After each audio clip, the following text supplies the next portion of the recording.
It's Sunday with Laura Kuenssberg. Morning. Would Labour boost the country's budget? President Biden is on his way, and of course we'll talk about the BBC. It's a packed 60 minutes. Stick with us. Barriers. Not just economic barriers. Climate protests on his own platform when Keir Starmer was talking about education and the economy. We do have to fix the fundamentals. We can't carry on just patching up. And protests on the picket line too, as the fight over teachers' pay goes on. No ifs, no buts, no education cuts. No decisions are easy when it comes to bringing inflation down, but we have to do the things that are right for the long-term benefit of the country. Protest at the most genteel location, climate activists at Centre Court. But the biggest shouts right now are about the serious squeeze on the economy. Rate hikes, pricier government borrowing, and the fastest fall in house prices in years. There is plenty of protest at the government's plans. But our main question this morning, what would Labour do instead? The woman who can tell us is Rachel Reeves, who wants to be Labour's next chancellor. How does the government explain what's gone wrong? Treasury Minister Victoria Atkins joins us too. How much trouble is the BBC in with a star presenter under fire? President Biden will be touching down here in a few hours' time. His climate envoy and friend, John Kerry, is here first. And you know us, it is Sunday, so there will be some stardust. James Norton of Happy Valley and Luke Thompson of Bridgerton on their very different stage partnership, shortly to be on our cinema screens.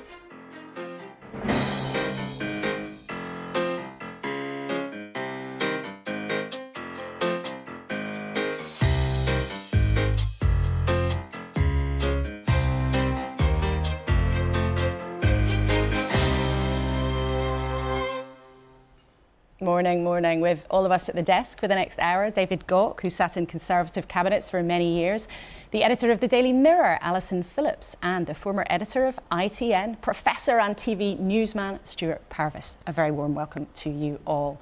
Now, before we come to our panel, let's have a look at what's on the front pages, of course. We'll start with that. And no surprise, this morning, most of them are leading on the story about the BBC. We'll actually hope to look at them in just a few seconds. They're not displaying for now. So let's hear the very latest with the BBC's entertainment correspondent. Oh, they're the newspapers after all. Goodness me, they were slow, but there they are. And they pretty much all lead on the BBC story. The front of the Mail says the BBC is in crisis over a top star sex photos probe. The Sun appears to have more salacious detail. They broke the story first yesterday. And the Mirror says the BBC star partied with bosses after the complaint was made. The broadsheets also go with this story. The Sunday Times again says there is a BBC crisis. And the Sunday Telegraph says the BBC is now under fire over an explicit picture scandal. Let's now speak to Lizo Mzimba, the BBC's entertainment correspondent. What do we actually know this morning, Lizo? Well, these very serious allegations came out in the Sun newspaper over the weekend about someone the newspaper describes as a top BBC star. The newspaper says the well-known name paid more than £35,000 to a young individual in return for that individual sending sexually explicit photographs of themselves, something the newspaper says began when the individual was 17 years old and legally still a child. The presenter in question, we understand, isn't due on air in the near future, but we're not sure and we haven't been able to confirm whether the BBC has formally suspended that presenter or not. The BBC, of course, has some very serious questions to ask in this answer in this matter. The young individual's family say through The Sun that they complained to the BBC back in May, but that the presenter remained on air. The BBC has said that it takes any allegations very seriously and that it attempts to speak to those who've contacted them to get further details. But the BBC pointed out if it gets no reply or receives no further contact, that can limit its ability to progress things, but that doesn't mean inquiries stop. So all of this, of course, has the potential and in all probability is already doing serious damage to the corporation's reputation. Lizo, thanks very much indeed. I mean, Alison, you and other newspaper editors have put this story very prominently. It's clearly very serious for those directly involved, but why do you think it matters to the wider country? I think the BBC as a national public broadcaster, the whole relationship between the BBC and the viewers is based on trust. And if what we're seeing here is a breakdown of trust both between the presenter and this individual, but also between the presenter and their bosses, and also between that whole relationship between viewer and the broadcaster, that has huge implications. And I think news is entirely built on trust. If you don't believe the people who are bringing you the news, that's where so much breaks down. That's where you get the breakdown in democracy. We are, though, being very clear. We're not speculating at all about this identity of the person involved here. The BBC is a huge organisation that does all sorts of different things. But Stuart, this is your world. You're, I think, still on the board of Channel 4. You've advised lots of different broadcasters after a long career at ITN. What do you think the risks are here for the BBC more broadly? I've just finished my stint on the Channel 4 board, but indeed I was there for 7 years, so that sounds fair. Well, I think there are two issues which arise out of what Alison said about how does trust apply here. One is, can you trust the BBC to follow up on allegations? Mm-hmm. So you've got The Sun this morning on an inside page. Here are the 8 questions that we asked the BBC, and they wouldn't answer any of them. And some of them are quite basic questions. And then you've got the political angle, which is, can you expect the BBC to be honest with people about what they find? And, I mean, we don't know whether this person works in news or somewhere else, so we can't be assuming that they work in news. But we have to say that the BBC has worked incredibly hard in recent times on trying to reinforce its position as the nation's broadcaster of trust. This does not help. And if you were in BBC right now, what would you be doing? How would you be trying to manage what the newspapers all say is a crisis, and many people would agree it is already? Well, I think, first of all, you have to gather around you people who know what they're doing and people you trust yourselves. You need human resources, you need lawyers, you need communications people, you need the bosses of the person who's under scrutiny. And you've got to remember that every single email you send each other is going to be the subject of review and is going to be public at some point. So the pressure on the top of the BBC at this moment is enormous. First of all, to respond on the day, but also to be aware of the long-term issues that will come. And we're going to talk about that more later. But David, we're about to talk to Rachel Reeves. You were a Treasury Minister at a very difficult time after the credit crunch. Quickly, is what they're facing now in the Treasury and in the Labour Party worse or easier than what you had to deal with? It's pretty difficult, let's put it that way. Whoever is going to be in power after the next general election is going to face real pressures on public spending. It's going to face borrowing levels which are uncomfortably high. We've got tax rates higher than we've had for 70 years. Mm-hmm. That's a sort of combination of factors that is going to be really, really tough. And a sort of sense that we're not delivering economic growth. So pretty grisly. Well, we'll talk about both of those issues in more detail later on in the show. We know through your emails and messages, you tell us every week how hard things are just when it comes to making ends meet. For many months, polls suggest the public doesn't have that much faith in how the government is handling the economy. But what would Labour really do differently, given it shares the desire not to let the nation's debt get out of hand? Well, Rachel Reeves is the woman who wants to knock on the door of number 11 and walk through it at the next general election. She's the Shadow Chancellor. Great to have you with us as always. First of all, on this issue of the BBC, what should the BBC do this morning? Well, I do feel that I often come on this programme and we always start with another crisis at the BBC. And the BBC do need to speed up their processes. It looks like that these issues were raised in May and we're now in July and the presenter stayed on air. That's not good enough. So the BBC need to get their house in order and give greater clarity now to what on earth has gone on in this case and what they're doing to try and put it right. OK, well, let's talk about the job that you want to do. This morning you are talking about housing. If you become Chancellor, will you spend taxpayers' money on building houses? This isn't about spending taxpayers' money. This is about unblocking the planning system. It's about offering some form of guarantor for people who are struggling to save a deposit but can afford the monthly mortgage repayments. this government have blown it when it comes to home ownership. Home ownership is now falling under a Conservative government, and it is clear that it is only Labour now that can help people fulfil their dreams of owning their homes, because it's only Labour that will get builders building again in a way that we need to build those homes for people. But there are 1.2 million people on social housing waiting lists right now. Now, if you're not going to spend taxpayers' money on getting houses built, how are the things you're talking about really going to make a difference to that?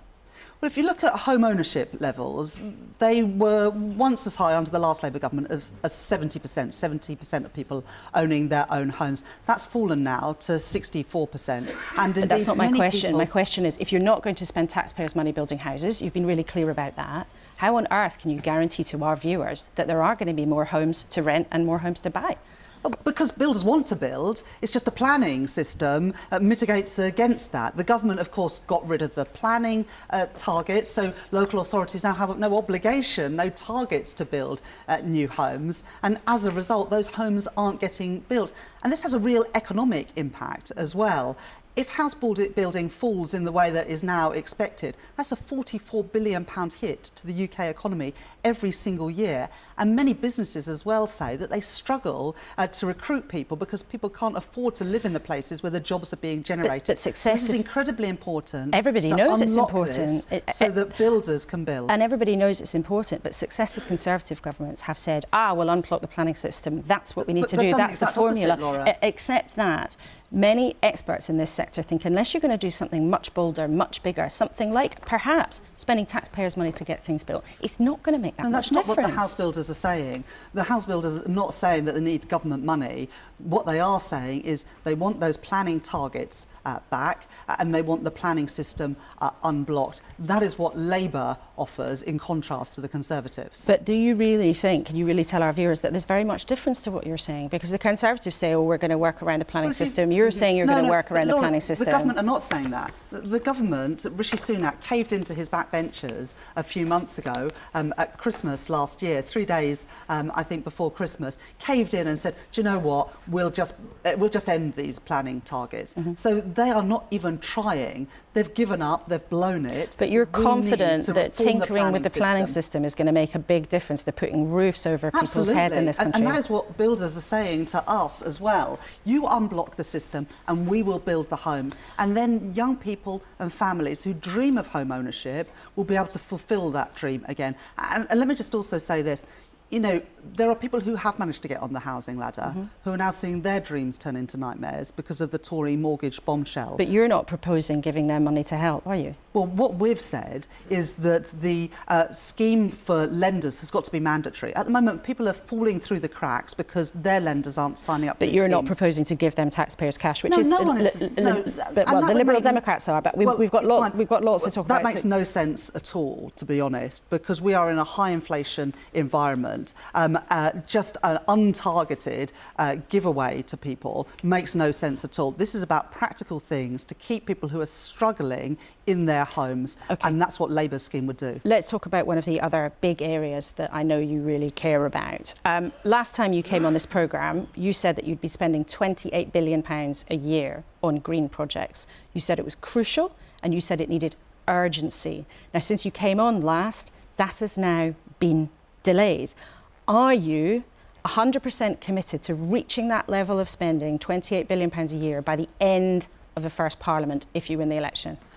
I can't overstate the damage the Conservatives have done to the economy, but I'm not going to apologise for making sure that our sums add up. And since I first announced Labour's Green Prosperity plans, interest rates have gone up 13 times. Inflation's now at 8.7%, seems to be stuck there, been there for the last 2 months. And I've always been clear that all our policies, including investing in the industries of the future and boosting our energy security, are subject to our fiscal rules, which means paying for day-to-day spending through tax receipts and getting debt down as a share of our economy. So that explains the delay, but my question is, are you committed to spending that £28 billion by the end of your first Parliament if you win the election? We're confident that we can get there, but all of our plans will always be...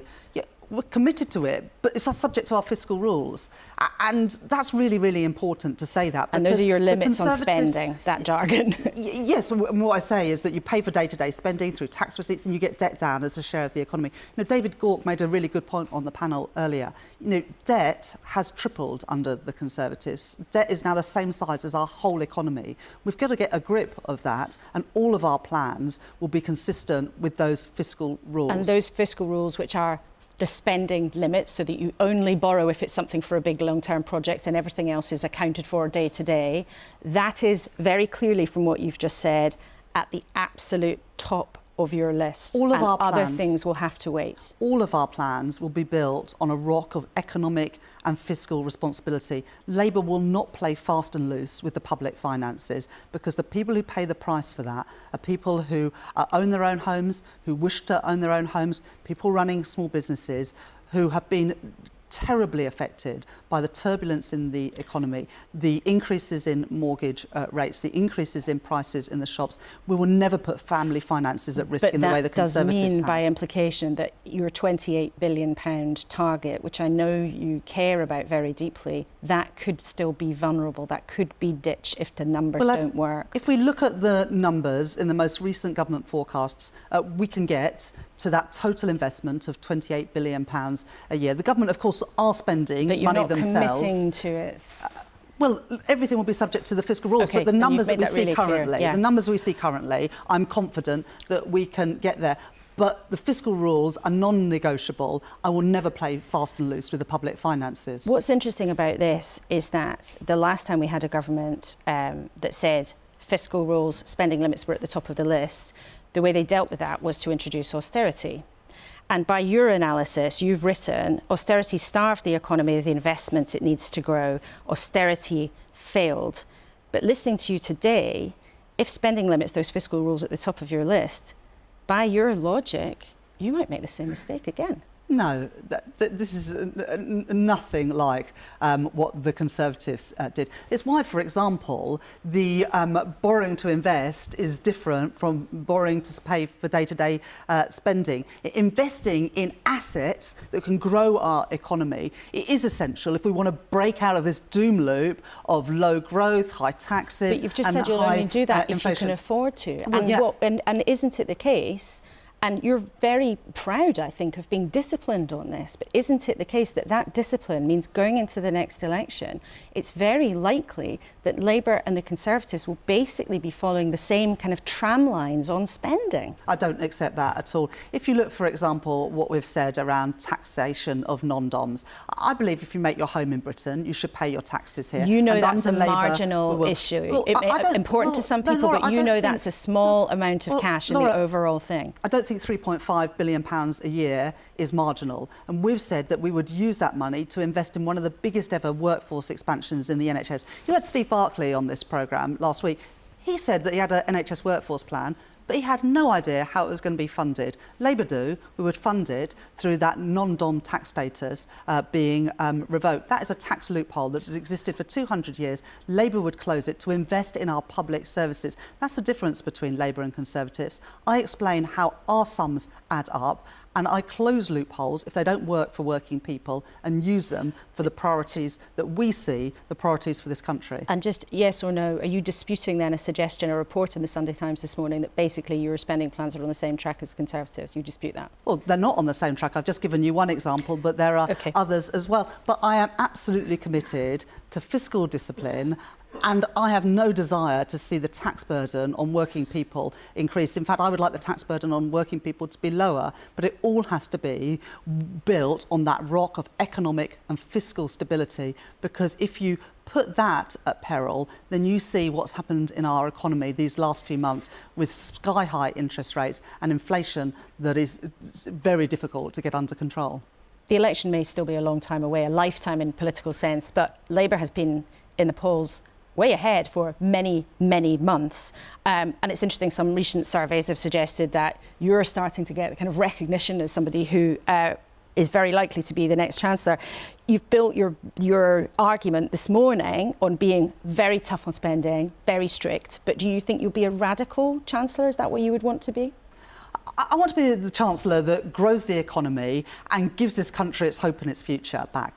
I go around the country and I see huge potential. You know, businesses with great ideas, universities with fantastic young people with ideas to start new businesses and grow their businesses, families and young people who are excited about the future. But what we don't have today is a government that matches that scale of ambition. It's why the plans we've set out, including the Green Prosperity Plan, to invest in carbon capture and storage, GB Energy, a wholly publicly owned energy company to invest in energy generation, our modern industrial strategy, our plans to make Britain the best place to start and grow a business. This can transform the UK economy, build in the security that we need for family finances, is anti-inflationary, can help get bills down, and can bring to Britain the jobs of the future. You've got John Kerry on the programme later. In a couple of minutes, which is why we must wind up this interview. But in the US, they are seizing these opportunities to grow the economy. And I don't want other countries stealing a march on Britain. We've got the idea and the talent here. We've got to harness it. And quickly, not everybody might know this, but you were a champion chess player as a child. Politics is sometimes talked about as a chess game. So if it is, where do you think you've got the Conservatives? Are you at checkmate yet?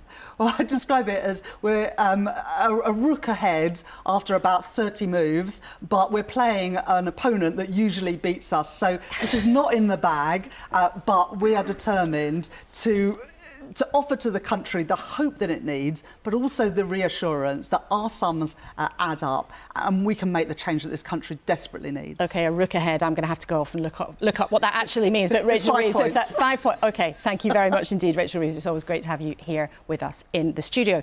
What did you think? You can let us know, of course, as ever. Email us at kuenssberg@bbc.co.uk or on the social media. If you're that way inclined, you can use the hashtag BBC Laura K, and we'll try and share some of the conversation later in the show.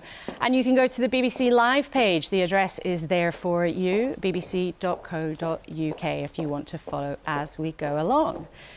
Now, if Labour wanted evidence to back up its focus on climate, there is plenty of that around, as we've just been hearing. Last week, the temperature right around the world broke records.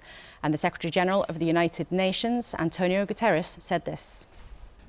The situation we are witnessing now is the demonstration that climate change is out of control. Out of control, according to the United Nations. Well, Secretary Kerry is with us this morning. Warm welcome to the studio. It's your job as climate envoy to persuade people they have to do more, but the numbers suggest it's not working. Well, I disagree with that. I think that all around the world, people are captivated by the crisis and deeply, deeply concerned about it. You just had a 66-year-old gentleman going out in the middle of the Wimbledon court and demonstrating and willing to be arrested. There is civil disobedience building in communities around the world. And I think if you listen to the scientists, which not enough people are, the last week they have described as terrifying and as uncharted territory. When you see the risks of what is happening already with global ice melt, with challenges of fires, of mudslides, of heat, people dying from the level of heat, the quality of air. People are dying around the world, in the millions, by the way. About 8 million people a year die from that. And it comes from one thing. This is not complicated. It is the way we have chosen to propel our vehicles, heat our homes, light our factories and businesses.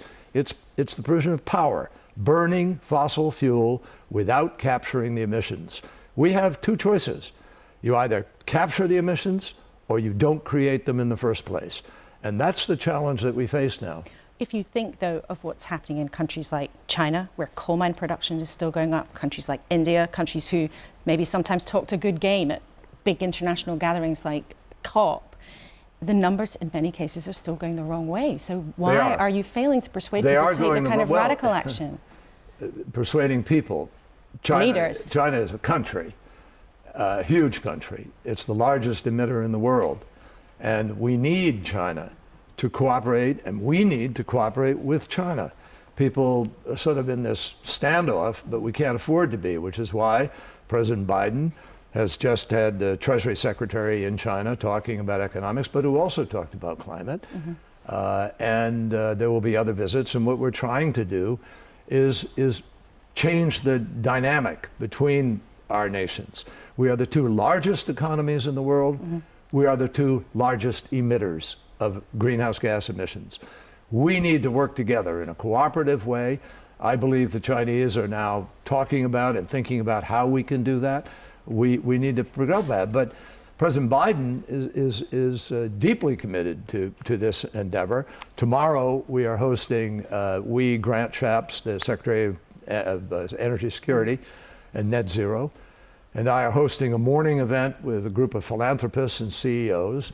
And we've been very graciously invited to brief President Biden and His Majesty King Charles afterwards about how we can accelerate the deployment of literally trillions of dollars, because it's investment by the private sector that ultimately is going to accelerate this transition. What about the UK then? I know you take a close interest, and we've talked to you on the programme before about the King's interest in climate change, but the UK, until quite recently, used to boast it was a leader on climate change, and yet recently its own sort of independent adjudicator, the Committee on Climate Change, said actually now the UK was missing targets. I mean, are you disappointed that the UK seems to have softened some of its eagerness to be at the forefront? I think we have a challenge globally, including in the United States, to get people to move faster.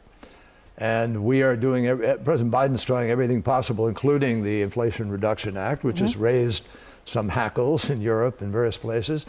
But what we're doing is trying to excite, to incentivize the private sector to move faster, and that's happening. But will you tell the UK to move faster? Because we're not going to sit there and tell people things. I think that's a kind of diplomacy that doesn't work. I think President Biden looks forward to having conversations. I know he's going to be meeting with the Prime Minister, and I'm sure climate will be a critical component of that conversation, because it has to be. If we don't do this, the disruption to all investment, the disruption to supply chains, the movement in migration of tens of millions of people, if you have food production imploding in Africa, for instance, or the heat that we're now seeing in various parts of the world. People can't work outdoors in that kind of heat.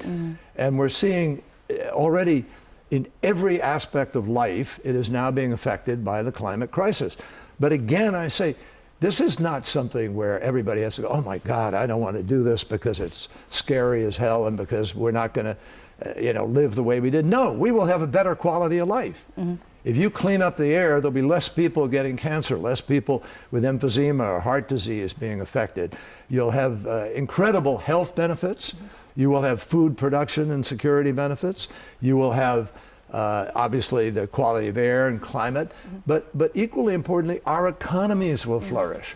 We're seeing unbelievable growth in jobs, unbelievable movement in the job market, moving towards these new jobs. The fastest growing job in America a few years ago was wind turbine technician. Third fastest, solar panel distributor. So there is a lot moving. One area though where we've all seen the importance of energy and energy prices, of course, is what's been happening in Ukraine. And this week, President Biden announced that the US would send cluster bombs to Ukraine to help them in that conflict. Now, as a former Secretary of State, you'd express concern about the impact that those weapons can have on civilians and indiscriminate killing of women and children. Aren't you worried about their use in this conflict? Well, I think everybody's always going to be worried about how something is used, and I know the President has described this as a very difficult decision, and he's putting constraints on how that can be used. But that's not my bailiwick right now. I'm trying to build consensus around climate, and I'm not getting involved in the various foreign policy and political issues of the day, sometimes as frustrating as that might be. Do you wish you could say something on it? No, I'm very comfortable focusing on something that is as threatening and as large a security threat. I just came from Vienna, where I spoke at the OSCE, the European Security Group, 57 countries. And there's a genuine focus on climate as a security issue in every respect: health, food, economies, national security. And it really touches everything across all of those everything. issues. Secretary Yes. Kerry, it's a privilege to have you here in My the studio. privilege to be here. Interesting to see what happens when President Biden arrives in a few hours' time. Thank you to you for fitting us in before that visit. You can, of course, follow the President's visit to the UK across the BBC. But let's go back to our panel and find out what they made of all of that. That's been a busy 20 minutes or so. David, firstly to you. So Rachel there was making the case that Labour will be different, but some of the things she said about fiscal discipline, I have to say, do remind me of the kinds of things that you and your colleagues in the Treasury used to say, 10 years ago. I'm sure she wouldn't thank me for saying that, but that kind of pride that she has in talking about discipline. Yeah, very true. And there is a bit of a contradiction there. There's no getting away from it. I think she is right, both in terms of policy terms and the politics, to send a clear signal that a Labour government with her as Chancellor would be cautious on public spending. The Conservatives always want to attack Labour for being profligate, for being prepared to run up more borrowing. And so she's trying to address that vulnerability, and she's made huge progress politically in doing that. But you're still left with the question, well, how are things going to be different and how are they going to get the economy to grow? She's placing a lot of weight on planning reform, and I think my former colleagues in the Conservatives have given them an opportunity there because they've dropped the national targets. But there's not that much else coming from Labour explaining why things are going to be much better. And Alison, for Mirror readers who tend to be Labour voters, not always, but they tend to be on the left, do you think they'll have heard things there that will excite them, make them want to go to the ballot box? I think what they've seen from Rachel is a very sensible woman who's going to be in charge of the finances, and there's an awful lot to be said for that. I mean, Rachel Reeves isn't going to lend you a fiver if she thinks that might have an impact on the working person's tax burden. So everyone knows where they stand, and that is kind of an important plank to get down there. But then I think at the end she came to the point about hope, and that's where excitement comes, excitement and hope, and quite often excitement and hope come with a price tag. So even when you were trying to push her on the green commitments, will we see them towards the end of Parliament? There's a big price tag on those. And I think what you've just got to hope, the Labour have got to hope, is that people are going to be patient for a couple of years when they get things back in order, and then we start to see the fruits of the hope and the excitement. But it's interesting, doesn't it? It casts a sort of certain canvas for the next election, and of course, look, everything could change, but it doesn't look like we're going to be in some kind of traditional fight where one party is saying, we'll spend all of this on this and milk and honey will flow out of the taps, and the other party is saying, oh no, that's terrible, they'll waste it all. It might be quite a sort of constrained affair. I think both sides quite defensive, partly because that's where the sort of economic conditions are, that's the situation. And although you can make a comparison with 1997, where of course Tony Blair and Gordon Brown said we're going to stick to the Conservative spending plans, again provided a lot of reassurance. Essentially the economy was strong and the public finances were in a very sound footing. It's not going to be the case this time. Except that there are economists on the left and politicians on the left of the Labour Party and people also economists on the right and on the right of the Conservative Party would say actually all this centrist stuff in the middle where everyone says let's be careful, that's not going to match the scale of the challenge at all. Yeah, well, I think the centrist answer might be, one of the impediments that the UK economy has is that it's much harder to trade with our biggest market than was the case until very recently. And if Labour really want to have a compelling economic narrative, they could be bolder on Brexit than they have been up till now. And we know that they don't want to talk about that just at all. Had 3 or 4 years of people being promised milk and honey, all sorts of nonsense from people in charge, and people just want someone they can trust. Interesting also the conversation about climate and John Kerry talking about civil disobedience. I want to show our viewers a very sort of refined form of civil disobedience. It was somebody at the wedding of the former Chancellor, George Osborne, yesterday, throwing orange confetti over him and his new wife. David, do you think the Conservatives are now missing a trick on climate by appearing less committed than they were under Boris Johnson? I think there has been a bit of a shift there, and not necessarily in a good way either.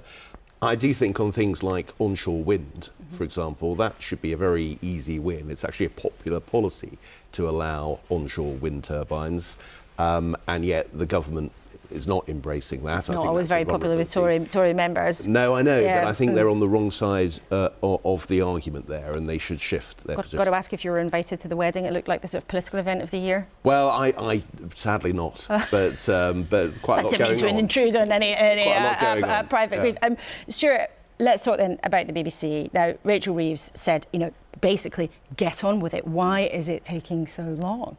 That is the basic question. So we know that the parent of the teenager contacted the BBC, she says, in May the 19th. Now, The Sun says this morning that the BBC investigator met this parent on Friday evening, and documents were handed over. That is if that is true, and if that is the first occasion, that's a very long time to have sat down. Because if you think about it in the detail, if this money was being transferred from this presenter's bank account to this young person, as is being suggested, you go straight to the bank account, don't you? I mean, that should not take too long. So we want to know what was the BBC's appetite for getting to the truth, and what were the specifics for getting to the truth. And we will no doubt have political debate building around this, and some MPs have been on social media giving their views. Priti Patel, the prominent Conservative and former Home Secretary, said the BBC response has been derisory. The BBC has become a faceless and unaccountable organisation. The former Culture Secretary, Nadine Dorries, has said that there should be no place to hide for broadcasters who attempt to cover up this sort of behaviour. And Caroline Dinenage, who is now the chair of the Culture Committee in Parliament, she's given a statement and said it's vital the TV companies have in place the right system. There's pressure on the BBC now to answer some questions. Stuart, in the sort of, I suppose, the panoply of crises, I mean, as Rachel said, she quite often gets asked questions about the BBC in crisis. Yeah. At this early stage, do you have a sense of how messy this could get? Well, personally, I think the criticisms you raised there were unjustified at this point, because actually the BBC has not explained itself. Well, the question is, why hasn't the BBC explained itself? One, because it's worried about the legal issues of any kind of detail which might point to identity or any other potential offence, and it's trying to get through the process. The problem is, it looks evasive. It doesn't look, in the jargon of the hour, transparent. So the statement they issued yesterday, to me, was almost pointing to the parent as the problem. It was sort of implying that the parent had not actually told them what they needed to know. And the answer was, well, how quickly did you respond? Now, I cast your mind back to 2012, the Jimmy Savile affair. 2016, the Dame Janet Smith review listed 5 failings and said the BBC must improve on when these kind of allegations are made. I'd be intrigued to know, when all this has died down, whether the BBC has followed the things it said it would do back in 2016. Alison, briefly. Well, I think when a complaint like this comes in, the first starting point is this has got to be dealt with immediately, and this is going to become public at some point. So what are we going to do to get on the front foot of it? The idea that, you know, oh, we tried to engage with the family, we didn't hear anymore, is really poor. You've got to be every single moment of every single day, you are trying to create a case to find out what's going on. And that's where I think the BBC's let itself down. OK, well, we should emphasise there's a limit to what we know at the moment, and of course there are legal constraints around this debate, but thank you, all three of you, very much for sharing your views. Well, just as the country's balance sheet means that Labour doesn't want to be as generous as many of its MPs and maybe voters might like with cash for public spending, the Conservatives can't be certain about those tax cuts that they might love to promise and have been dangling to their backbenchers and voters for some time. Yesterday, in fact, the Chancellor, Jeremy Hunt, more or less said, well, you can forget it, at least in the medium term. One of his team is Victoria Atkins, and she's with us this morning for the first time. Welcome to you, Minister. First of all, the story dominating today is the BBC. Briefly, what do you think the BBC should do? Well, look, these are very, very serious allegations, and the BBC needs to act swiftly. It needs to follow its procedures that it says it has in place. But I'm a former Minister for Safeguarding, and I worked for 20 years in the criminal justice system. And so in all of this and in our conversations about it, we have to remember that there is a person, a young person at the centre of this, who will be feeling all sorts of emotions and will be feeling possibly very, very distressed. So we do need, please, to keep that person in our minds as we discuss this. And everyone should take care in these discussions, of course. Let's then talk about your job as Financial Secretary to the Treasury. Now, we know the government is committed to keeping a lid on pay. The government has said because of that, it should adhere to the recommendations of independent pay bodies whose job it is to set the pay. If they recommend increasing pay for public sector workers by 6%, as we expect, will workers get it? Well, the recommendations have been received, and of course we're looking through them very carefully, and we will announce our decision in due course. But this is against the backdrop, as you've already been talking about in today's programme, of the very, very strong inflationary currents we have around us. The number one enemy for us all is inflation. It is hurting all of us, but particularly the poorest in society, and that's why the Prime Minister has it as his number one priority to tackle inflation, because that way we will all feel the benefit of our wage packets in the future. Except when you look at what the pay review bodies themselves say about inflation, they say public sector wages are so far behind the private sector, there is little risk of the government setting a precedent for more inflationary pay rises. So the pay review bodies themselves say that's not an argument here. So I'll ask you again, if the independent bodies set 6%, will workers get 6%? Well, I haven't seen the reports. As I say, they're being considered at the moment. But on the wider issue of the jobs market, one of the reasons, one of the pressures that we have causing this very sticky inflation is precisely because we have such high employment rates. After 13 years of government, we are delighted that we have so many people in work, earning a salary, and all the benefits that being employed means. But what that does mean is that it has an impact on our inflation. And so this is why we are having to be so very careful to get a grip on inflation, because that will help everyone across the country, both in the private and the public sector. The independent pay review bodies have said that actually inflation is not affected by public sector pay increases because pay is so far behind. And as a principle here, I mean, Rishi Sunak himself, I think we can show viewers this quote, says the government was reasonable and being fair, accepted the recommendations in full. Oliver Dowden, who's the Deputy Prime Minister, who says, we want to take the politics out of this. We have an independent process and we should adhere to that.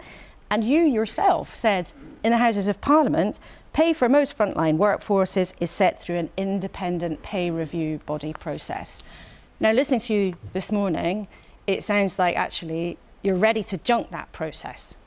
Not at all. What I'm saying is I'm not involved. I'm the Minister responsible for tax. I'm not involved in considerations about the pay review body recommendations. But you're the Financial Secretary to the Treasury. You must have a view on whether or not it's worth ditching that principle because the economy is in such difficulty. That may be your view, but if that is your view, I think our viewers would like to hear it. So, as I say, I'm not involved in those discussions at the moment, and therefore it would be quite wrong for me, actually, to speculate as to what is going on with those discussions. You're quite happy to talk about it in the House of Commons not so long ago. But I would just point out, we're in this situation that happens. I find myself on media rounds where I'm quite rightly and understandably being asked questions about a process that is in the middle of being conducted. And so in a few weeks' time, whenever the recommendations, whenever the response is published, you will then have your answer as to what the government's view is. I have to focus as Financial Secretary on taxes, but also on the impact of inflation. And so I'm just trying to set that overall context. And understood. But I suppose the question our viewers and public sector workers watching will want to know, do you, as a Treasury Minister, believe that things are so tough in terms of the public finances that it might be worth ditching that principle of following the independent pay review bodies?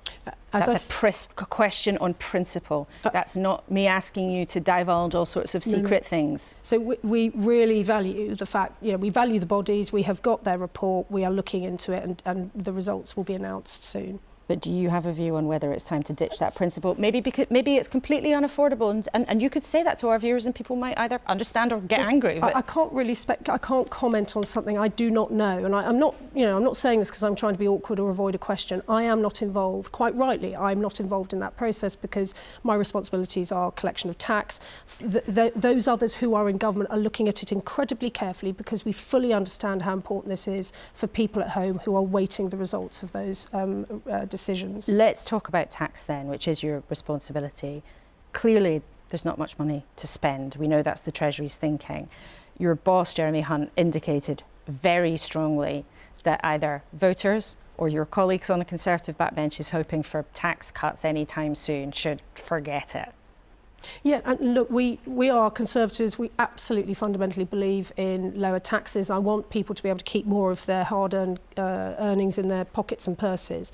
But we are in a situation at the moment where, because we were able to support people so well during the pandemic, in thanks, I have to say, to the hard work of the previous 10 years of Conservative government, of which David was one, because of the hard work that we had over that decade, we were able to support people through the pandemic. And you'll remember schemes such as furlough. We saved millions of jobs. But does that mean that people can forget about any tax cuts before the next election? So we have this money that we have rightly spent, and by the way, Labour wasn't arguing with us spending this money to support people and to support the NHS. We have also spent £94 billion on cost of living support, which is incredibly important. Has made so my question is, should people forget tax cuts before the next election? So we want to be fiscally responsible. So both the Prime Minister and the Chancellor have said that as soon as we can, we will cut taxes, but we do have to be fiscally responsible about this, which is why we've had to make some very difficult decisions. But I'm asking about the timing of what that might mean, because your boss, Jeremy Hunt, seemed to indicate yesterday very clearly that essentially people could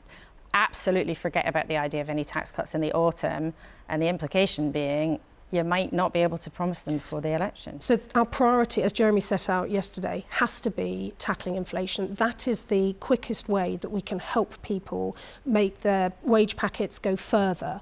And so this is why the Prime Minister, who was talking about this, by the way, 2 years before anyone else, that's why he's made it his #1 priority out of his 5 priorities. And you've made and that we're doing point, all sorts but I'm asking you a to, different question. Should people listening this morning, your colleagues on the backbenches, people in government, should they hear from you and from your boss, Jeremy Hunt, that actually, you know what, things are so tough in the economy that tax cuts are simply off the agenda for the foreseeable future?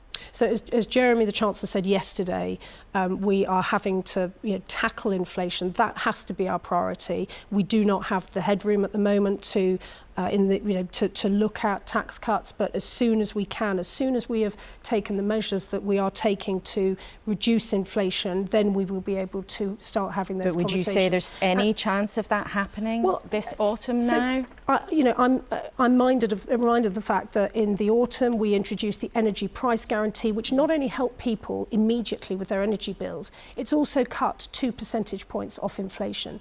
And when we talk about, as we have done, about the pressures on the jobs market because we have so many people in work, we unlocked through the spring budget all sorts of ways to help get people back into the workforce, including the transformational childcare package. And we are also doing everything we can to keep people in the jobs sector, which is why we made those pension changes. So that we are doing very, very practical things to try to improve the situation. But the only way we will do this is by being fiscally responsible, and certainly not by borrowing £28 billion like Labour has suggested. OK, all right. Victoria Atkins, great to have you in the studio with us for the first time. Hope to see you again soon. Thank you very much indeed for coming in. Well, you might think that's more than enough politics for one morning. Not if you're me, of course, but you can always go to iPlayer for more. But for something completely different, you might have the book A Little Life on your shelf. It's one of the most controversial bestsellers of recent years. Or maybe there's a higher chance that you've watched the actors James Norton in Happy Valley or Luke Thompson in Bridgerton. But right now you can see them together on stage in a theatre version of that book, A Little Life. It has a hardcore subject matter, abuse, recovery and redemption. And the performance has had some pretty intense reactions too. Audience members have passed out, and the star's nudity has gone viral after a spectator took a secret photo during the play and posted it online. Well, yesterday I talked to both of the actors, and James Norton opened up about his relationship with the troubled main character he plays, called Jude. He's a man who in his early years experiences extreme trauma and abuse, and then starts a journey of rehabilitation and healing. And very quickly he meets these young men who become his sort of very close friends, and not to give anything away, but Willem and Jude have a very particular relationship which grows into something much deeper. And these people come round and they sort of love him out of his pain. And so it really is a story about healing and a redemptive love.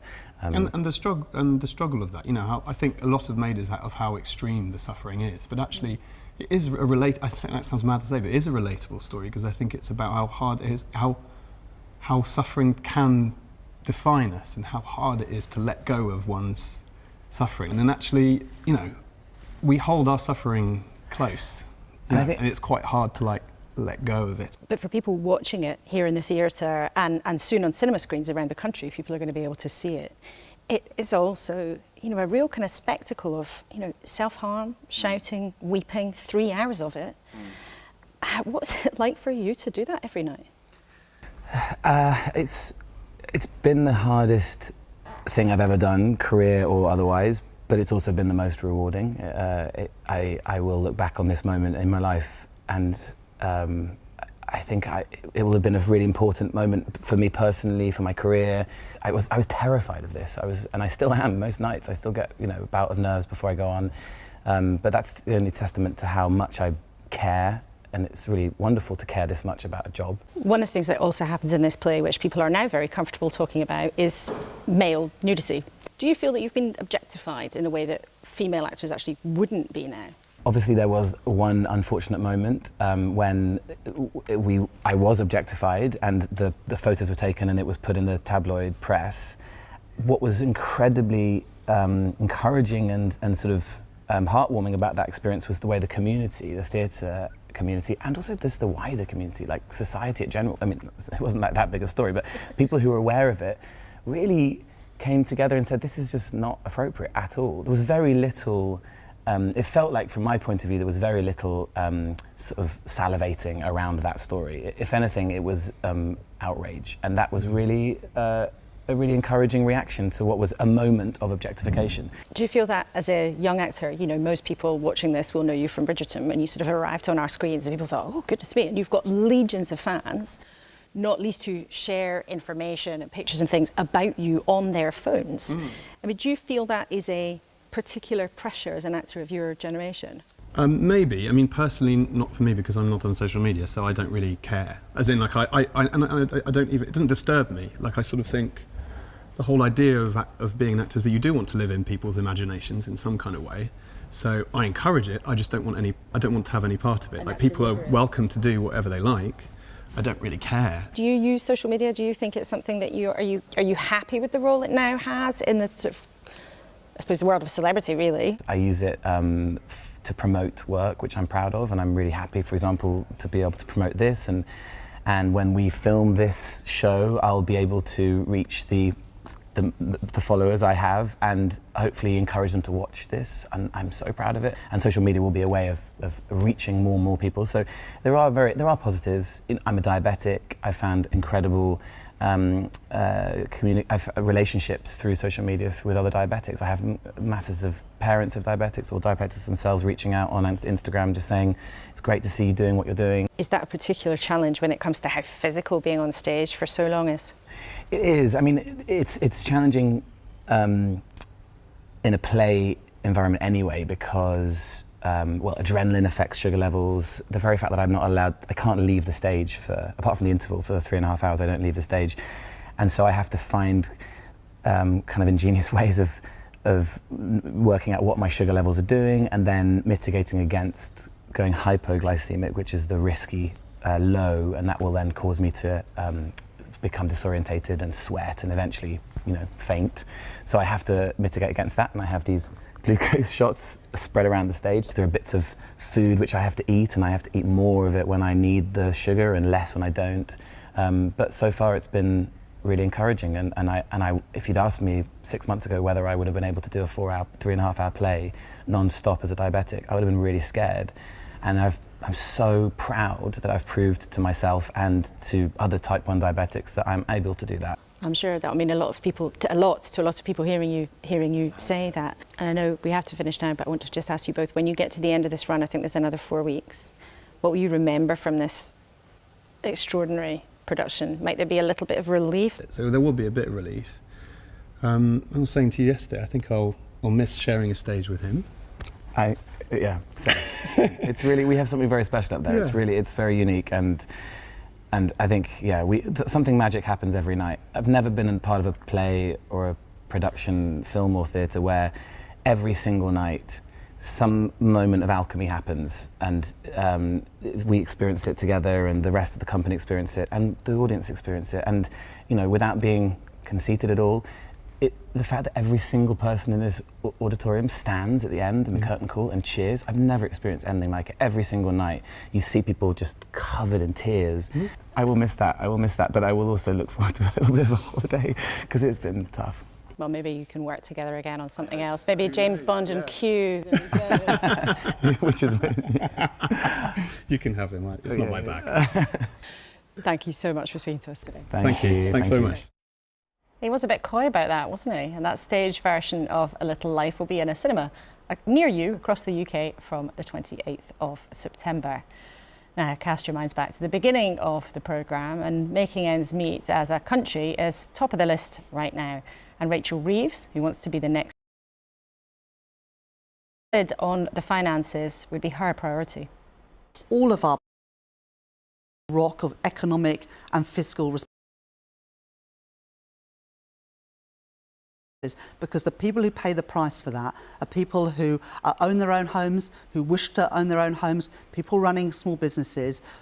We've had tons of emails from you this morning. Short shrift, I have to say, for both parties. Brian Wells said, I used to be a Labour supporter until the infamous 2010 note left by Liam Byrne. How can a responsible government leave the economy in such an awful state? It was unforgivable. Labour, no way. Todd O'Brien, on the other hand, said, my food bill has doubled and is increasing. There are no houses to buy or rent at reasonable rates for my children. The NHS has been driven into the ground. The Tories have done this. Thank you so much for getting in touch. We love hearing from you. Let's hear finally from our panel, from their closing verdict. Now, David, you used to have the job as Financial Secretary to the Treasury, as we were speaking to Victoria Atkins, who holds that conch right now. How did you think she did? I mean, is she in an impossible position, or should she be able to say what they're going to do? Well, I had a sense of nostalgia, I have to say, of being a sort of Treasury Minister when the public finances are in a difficult situation and there's no real good news to announce. I think the government is in a difficult position on public sector pay, having stakes a very clear position about backing the pay review bodies. Yeah, backing the independent. Backing the independents, and then clearly questioning whether they're going to follow through with that. I can understand where the government is coming from in terms of the concern about inflation, particularly about the extra. How's this going to be paid for? If you're going to be borrowing more, then it's a big spending commitment, and that's going to make the fight against inflation harder.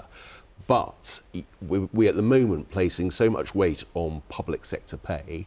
And if you want to have good public services, you do need to recruit, retain and motivate public sector staff. And public sector pay is increasingly uncompetitive. And we know that those vacancies are such a huge part of what's driving the strikes across the sectors. I mean, Alison, do you think that people will have heard Victoria Atkins and thought, what do you think people's response will be?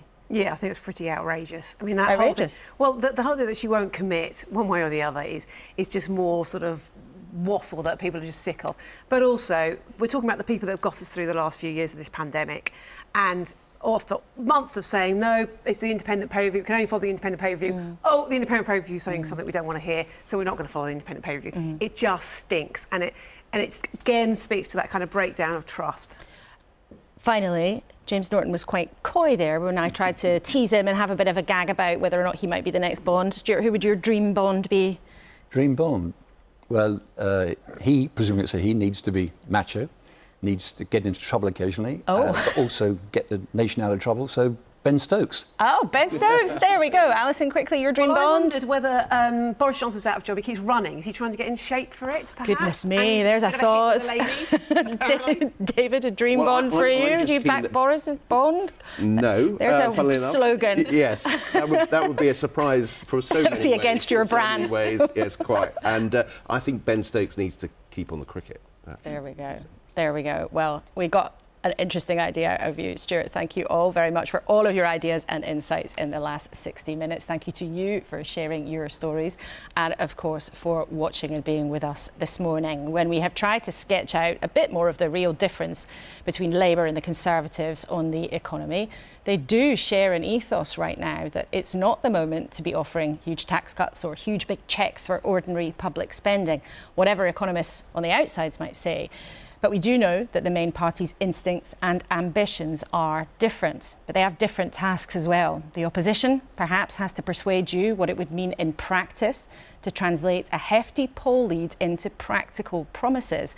The job for the Conservatives, in contrast, is to try to grab back their traditional lead on being able to run the economy.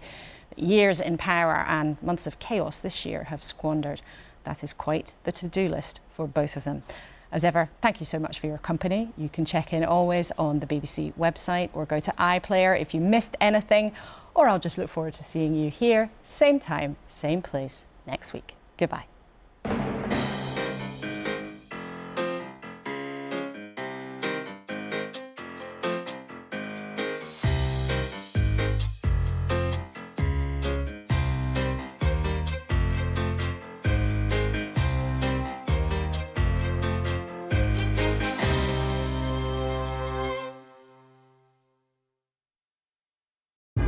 Nobody's good at war, but I have no choice.